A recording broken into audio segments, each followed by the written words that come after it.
ഒരുപാട് മുസ്ലിങ്ങൾ വരുത്തുന്ന ഒരു വീഴ്ചയാണിത്. അവരുടെ വീട്ടിൽ ഫ്രെയിം ചെയ്തിട്ട്, ഇതിപ്പം കപ്പിന്റെ ഷേപ്പിലാണ് പറഞ്ഞത്, അതിന് വേറെ ചിലർ ശരിക്കും ഫ്രെയിം ചെയ്തിട്ട് തന്നെ ചുമരിലോ അവരുടെ ഷോക്കേസിലോ ഒക്കെ ചിത്രങ്ങൾ വെക്കുന്നുണ്ട്. ചിലപ്പോൾ അവരുടെ തന്നെ ഫോട്ടോ ആയിരിക്കും, അവരുടെ മക്കളുടെ ഫോട്ടോ ആയിരിക്കും, അവരുടെ ഒരുമിച്ചുള്ള ഗ്രൂപ്പ് ഫോട്ടോ ആയിരിക്കും, ഫാമിലി ഫോട്ടോ ആയിരിക്കും.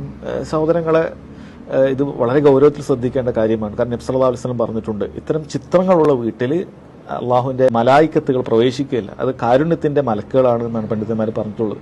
അത് നമ്മൾ വീട്ടിൽ പ്രവേശിക്കൂല എന്നാണ്. അത് നമുക്ക് വലിയ ഹൈറുകൾ നഷ്ടപ്പെടുത്തുന്ന ഒരു കാര്യമാണ് എന്നുള്ളത് പ്രത്യേകം മനസ്സിലാക്കണം. അത് ഗൗരവമുള്ള വൻ പാപമാണ് എന്നുള്ളത് എന്ത് ചെയ്യണം, മനസ്സിലാക്കേണ്ട കാര്യമാണ്. അതുകൊണ്ട് അത്തരം ചിത്രങ്ങൾ ഒരിക്കലും തന്നെ നമ്മളിങ്ങനെ പ്രദർശന വസ്തുവാക്കി വെക്കാനേ പാടില്ല. അത് ഏത് രൂപത്തിലാകട്ടെ, ചുമരിലാകട്ടെ, കപ്പിലാകട്ടെ, അതല്ലെങ്കിൽ എന്താകട്ടെ, ഏത് രൂപത്തിലാണെങ്കിലും നമ്മളങ്ങനെ വീട്ടിൽ വെക്കുന്നത് പാടില്ല. അത് ബിംബങ്ങൾ പോലെയുള്ള കാര്യങ്ങളാണെങ്കിൽ അതിൻ്റെ ഗൗരവം കൂടുതലുമാണ്.